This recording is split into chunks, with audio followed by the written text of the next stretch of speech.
Kontra na ang babae ang bitin. Sa una, sa Genesis, ang yawa gitawag og bitin. Ano mo gamay pa man.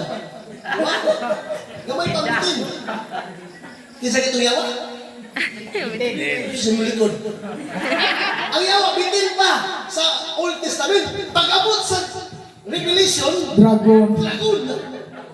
Kabantay ka, ang yawa yun, kontrahan niya ang babae. Karang ang pangutana. Kaya si Maria man, ang babae niya, nagisutan. Kung kontra ka ni Maria, ay kung kinakauban ng Kristo. Malikon ko ha?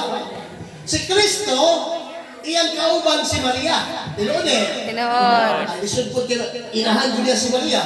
Kung anak ko niya si Jesus, kauban ko sila. Dili po pwede nga si Kristo kauban sa yawa. Tinoon eh. Tinoon. Di po pwede nga ang yawa kauban ni Maria, kontra gani sila. Buot pasumot kining duwa ka kaliwatan, nga miingon ang Dios, himuon ko magkaaway ang duwa ka kaliwatan, kaliwat sa babae o kaliwat sa bitin. Ikaw babae, mudugmok sa ulo sa bitin.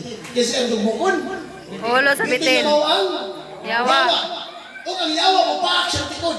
Buot pasumot ang babae o bitin kontra ng daan.